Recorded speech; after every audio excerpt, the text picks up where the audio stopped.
Musim dingin yang dingin dan bersalju. Pria itu untuk bertahan hidup, pergi ke sumur untuk mengambil air. Tidak disangka ketika kembali, kakinya tergelincir.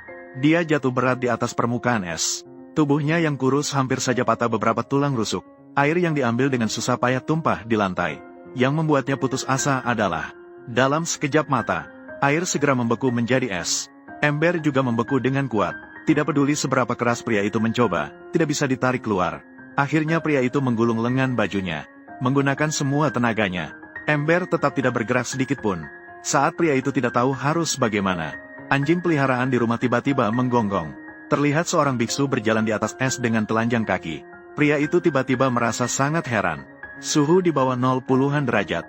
Biksu itu bahkan masih bisa telanjang kaki. Kemudian biksu itu langsung menuju ember yang membeku. Kejadian yang mengejutkan terjadi. Biksu menginjak dengan satu kaki. Permukaan es di bawah kakinya langsung mencair.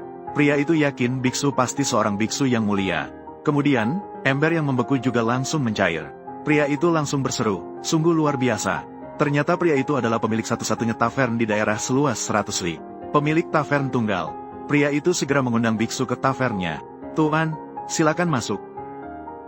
Karena musim bencana terus berlanjut, bisnis tavern sangat sepi. Sudah turun salju selama setengah bulan. Tavern sudah tutup selama 3 bulan. Bahkan makanan pun hampir tidak bisa dimakan. Namun, demi mengucapkan terima kasih kepada biksu, dia tetap dengan hangat menyajikan mangkuk besar nasi untuk biksu. Namun biksu memberitahunya bahwa perutnya hanya muat minuman. Pria itu tanpa ragu, langsung pergi untuk menuangkan minuman bagi biksu dengan penuh rasa kagum. Tanpa disadari, tindakan ini akan mengubah hidupnya. Sang biksu segera mencicipi anggur. Namun biksu merasa rasanya tidak benar. Mencoba lagi. Tetap hambar. Biksu langsung ekspresi panik, lalu muntah. Kemudian biksu menuangkan anggur ke dalam labu miliknya. Setelah setengah kemenyan, botol anggur mengeluarkan aroma harum. Pemilik toko juga terpesona dengan aroma anggur. Saat itu biksu menuangkan segelas untuk pemilik toko mencicipi. Dan tidak mengecewakan. Aroma anggur luar biasa. Lebih baik dari anggur kuno 100 tahun. Pemilik toko tidak tahan dan meminum sisa anggur itu. Pemilik toko membawa 1 tong besar lagi. Mereka berdua begadang semalaman. Biksu minum selama 1 hari 2 malam. Pemilik toko anggur tercengang. Hingga habis minum 5 tong anggur di toko. Biksu akhirnya pergi dengan puas. Ketika sang biksu Amitabha pergi, ia masih mengisi botol labu dengan anggur. Kemudian ia berjalan goyah menuju sumur. Pemilik toko tidak tahu apa yang dijual oleh biksu dalam labunya. Kemudian, biksu menuangkan sisa anggur ke dalam sumur. Pemilik toko semakin bingung dengan tindakan ini. Setelah biksu menyelesaikan semua ini, ia kemudian pergi dengan menunggang keledainya. Pemilik toko dengan penasaran segera pergi ke sumur untuk mencari tahu. Ternyata air sumur mengeluarkan aroma anggur yang harum. Untuk menguji tebakannya, pemilik toko segera mengisi 1 ember. Dan benar saja, air dalam sumur tiba-tiba berubah menjadi anggur berkualitas tinggi. Air sumur yang biasa-biasa saja, seketika berubah menjadi tempat penyimpanan anggur yang tak terbatas. Pemilik toko tidak bisa menyembunyikan kegembiraannya. Ia segera masuk ke rumah dan membawa 2 tong besar, terus menuangkan anggur ke dalam tong. Begitulah pemilik toko mengisi anggur selama 1 hari 1 malam. Akhirnya semua tong anggur di rumah terisi penuh. 2,5 tahun kemudian, rumah minum mengalami perubahan besar. Dari rumah minum beratap jerami awalnya, menjadi sebuah bangunan besar. Mereka bilang aroma anggur tak takut pada ganggang sempit. Meskipun rumah minum terpencil, namun setiap hari ada tamu yang datang karena mendengar namanya. Anggur dari rumahnya sudah terkenal di seluruh desa. Karena sang pemilik khawatir ada yang menemukan sumur ini, maka setiap hari dia mengirim uang cai untuk menjaga sumur. Tak pernah meninggalkan sekejap pun. Waktu berlalu begitu cepat. Waktu berjalan begitu cepat. Setengah tahun berlalu lagi.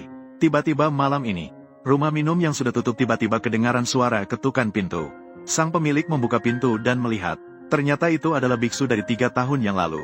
Sang pemilik sangat terkejut dan senang melihat biksu. Anggur sudah habis. Biksu, silakan masuk. Sang pemilik dengan hangat mengundang biksu masuk. Namun sang pemilik justru tertarik pada botol anggur yang dibawa biksu. Dengan cepat, pemilik restoran sendiri menyajikan minuman dan makanan kepada biksu.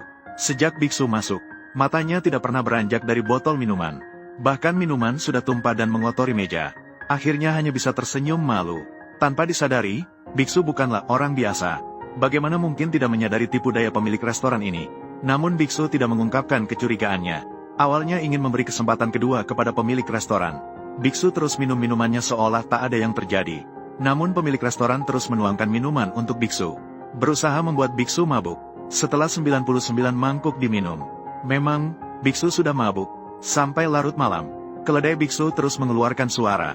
Pemilik restoran berusaha agar keledai tidak membangunkan biksu. Segera keluar, menenangkan emosi keledai. Pemilik restoran kemudian berencana untuk mencuri labu saat itu. Dan pada detik berikutnya,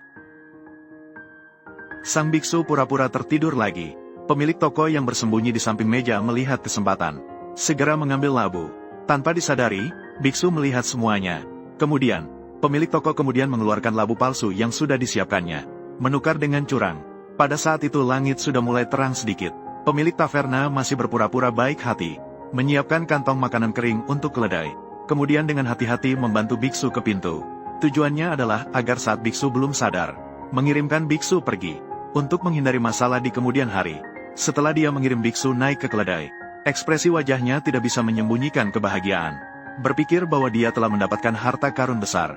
Dan sejak itu dia bisa tidur nyenyak tanpa kekhawatiran. Menjadi orang terkaya di kota. Melihat biksu semakin menjauh, pemilik taverna dengan tidak sabar mengeluarkan labu dan melihatnya. Dan labu itu mengeluarkan suara yang sangat aneh. Sang pemilik taverna melihat ke dalam dengan rasa ingin tahu. Seketika air hitam menyembur ke wajahnya. Kemudian labu seakan tumbuh kaki, melompat-lompat menuju pintu. Pemilik taverna mencoba untuk menghentikannya. Namun labu bergerak terlalu cepat. Akhirnya melompat langsung ke sumur. Isi sumur berubah menjadi air hitam. Akhirnya sia-sia. Semua kembali seperti semula. Awalnya bisa hidup tanpa kekhawatiran. Namun sang pemilik taverna terlalu serakah. Tidak tahu berpuas diri. Gio kembali merugikan dirinya sendiri. Akhirnya semua minuman terbaik di rumah hancur berantakan. Berubah menjadi air hitam dan mengalir semua pergi.